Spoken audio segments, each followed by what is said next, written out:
देखिए, आदमपुर की ऐतिहासिक जीत के लिए मैं भारतीय जनता पार्टी के कार्यकर्ताओं का और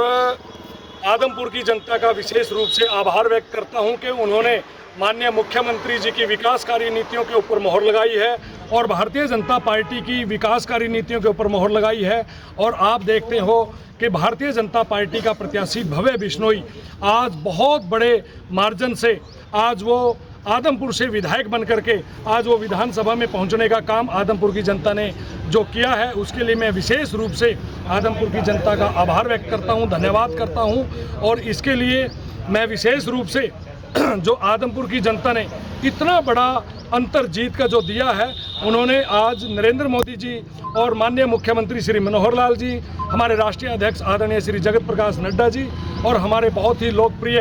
हमारे प्रदेश अध्यक्ष आदरणीय चौधरी ओम प्रकाश धनखड़ जी के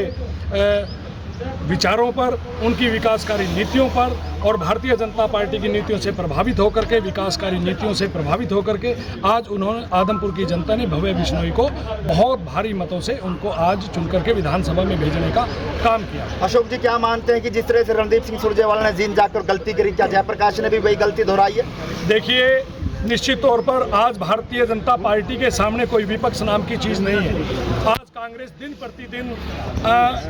उनका सुपड़ा साफ होता हुआ आपको दिखाई दे रहा है। वो केवल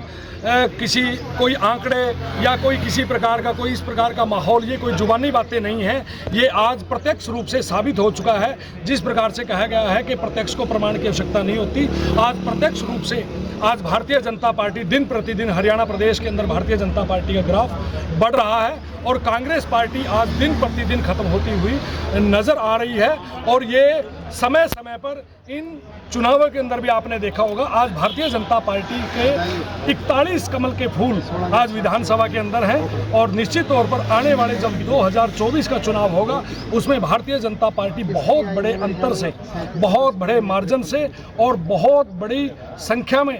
भारतीय जनता पार्टी के हरियाणा प्रदेश के अंदर विधायक चुन करके विधानसभा में पहुंचेंगे और तीसरी बार भारतीय जनता पार्टी की सरकार हरियाणा प्रदेश के अंदर बनेगी। अध्यक्ष जी, इस जो जीत है इसको श्रेय किसको देंगे? देखिए, भारतीय जनता पार्टी की केंद्र व प्रदेश सरकार की नीतियां,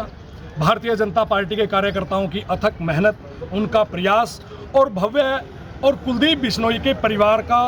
वहाँ पर रुतबा, वहाँ पर भव्य बिश्नोई और कुलदीप बिश्नोई का उस परिवार का, उस आदमपुर की जनता के साथ लगाव, स्नेह, ये सारी बातें मिलकर के जब लोगों ने इतना बड़ा अंतर, जीत का अंतर जो दिया है, उसके लिए हमारी भारतीय जनता पार्टी की नीतियाँ और हमारे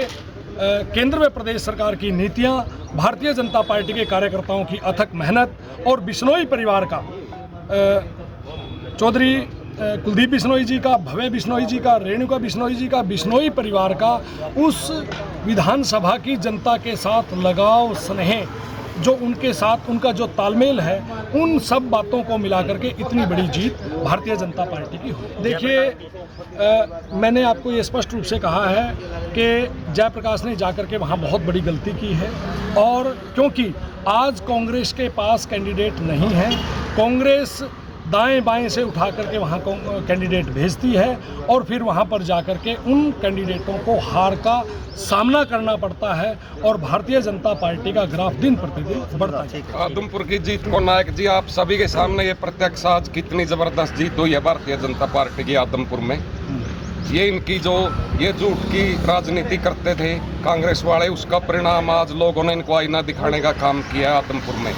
जैसे जींद में हुड्डा साहब ने कांडा निकाल दिया था, क्या अब की बार भी यहाँ कांडा जो है वो निकाला गया, कुछ इस तरह का देखा जाता है? कांडा तो निकाला गया, सुरजेवाला जी गया नहीं, शैलजा जी नहीं, किरण चौधरी नहीं, कोई भी चुनाव प्रचार में नहीं गया, एक सिर्फ बाप बेटा का कैंडिडेट बनकर रह गया जयप्रकाश वहाँ जाकर। जिस तरह से कांग्रेस के लोग भाजपा में शामिल हो रहे हैं, क्या रणदीप सिंह सुरजेवाला भी आ सकते हैं? रणदीप सिंह सुरजेवाला आएगा तो हमें क्या दिक्कत, हमारे पास आएगा, भाजपा थोड़े उसके पास जा रही है, सुरजेवाला के पास आएगा तो हमारे पास आकर के बैठेगा नीचे। भले आदमपुर चुनाव में भले ही किरण चौधरी, सुरजेवाला या शैलजा नहीं गई, लेकिन किरण चौधरी आप लोगों के पास जरूर आ गई है। फिर किरण चौधरी का भी स्वागत अगर आएगी, ऐसे अपना विधायक बनाएंगे उसको, वहाँ से इस्तीफा देकर अगर भाजपा में आएगी तो शाम से फिर किरण चौधरी होगी भाजपा की विधायक। ऐसा क्या कारण है कि दूसरी पार्टियों से आए हुए लोग टिकटार्थी बन जाते हैं, कैंडिडेट बन जाते हैं और आप लोग वहीं के वहीं हैं? वहीं के वहीं नहीं है। उनका भी कुलदीप बिश्नोई को कहे अगर भाई वो आदमपुर में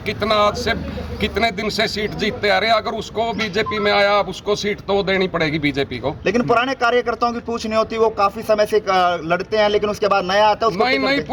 पुराने हैं नायक जी, देख ले कितनी पूछ आप लो, सही है हमारी तो पूछ मान दो दिन इसी बात को। जेपी का हार का कारण क्या मानते हैं? जेपी क्यों हारे हैं? कोई एक कारण ऐसा लगता है? जेपी का हार का तो झूठ बोल के लोग ने अपना यूरा अपने क्लियात में नहीं देखा किस तरह, इसीलिए क्या थोड़े बेचे हैं भाजपा ने ज्यादा कार्य करते ड्यूटी ला, इसकी झूठ का माना उठा जाएगा, प्रचार प्रसार करिया भाई इसका पल्ला कुछ नहीं, झूठ बोल रहा है। इसका बेटा ने तो पूरा युवा का अध्यक्ष बनाया नहीं, इसके उड़ा जाएगा महल बनन ध्यान थी ना मैम। तो क्या 2024 में सुरेश संधू टिकटार्थी की लिस्ट में शामिल रहेंगे भाजपा की? तो पार्टी का संगठन का काम करते हैं, हमारे पास बहुत चेहरे हैं जो भाजपा के 24 में हमारे टिकट के दावेदार हैं, वही आएंगे वही चुनाव लड़ेंगे। हम तो इनकी पार्टी संगठन की सेवा करते रहेंगे। सबसे पहले मैं आदमपुर की जनता को बधाई देता हूँ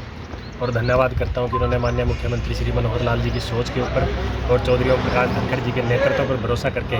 भाई भव्य बिश्नोई को इतने भारी मतों से जिताने का काम किया। और आपने देखा कि जिस प्रकार से रिजल्ट आया है तो उनके अंदर आपने वोटों की संख्या देखी होगी, तो उसमें ये अंदाज़ा लगाया जा सकता है कि पूरा विपक्ष एक साथ मिलकर भारतीय जनता पार्टी के खिलाफ खड़ा था और वहाँ की बहादुर जनता ने उस पूरे विपक्ष को नकारते हुए भारतीय जनता पार्टी को इतना बड़ा अंतर से जिताने का काम किया। मैं एक बार फिर उनको बहुत बहुत धन्यवाद। ये आदमपुर की जनता की जीत है, आदमपुर के विश्वास की जीत है और आदमपुर की जनता ने माननीय मनोहर लाल जी के नेतृत्व में भारतीय जनता पार्टी की सरकार हरियाणा में चल रही है, उनकी विकास की नीतियों पर मोहर लगाने का काम किया है और बहुत बड़ी जीत के अंतर से मतलब भव्य बिश्नोई जी को जीत दी। नमस्कार। सबसे पहले तो मैं इस जीत पर सब आप सभी वासियों को, प्रदेशवासियों को वो बधाई देना चाहता हूँ, शुभकामनाएं देना चाहता हूँ। जैसे जिस प्रकार से हम देखते हैं कि भारतीय जनता पार्टी अपनी नीतियों के कारण प्रदेश में विकास कर रही है, जन जन हित कल्याण की नित नई योजनाएं ला रही है। आदमपुर उपचुनाव में भव्य बिश्नोई की बहुत भव्य जीत के हमारे प्रत्याशी भाई भव्य बिश्नोई जी एक बहुत बड़ी जीत हासिल की है। मैं आदमपुर की जनता को, भारतीय जनता पार्टी के सभी कार्यकर्ताओं को बहुत बहुत बधाई देता हूं और शुभकामनाएं देता हूं कि भारतीय जनता पार्टी ऐसे ही आगे बढ़ती रहे और मैं अपेक्षा करूंगा कि आने वाले विधानसभा चुनाव में भी हम लोग बहुमत से सरकार बनाएंगे।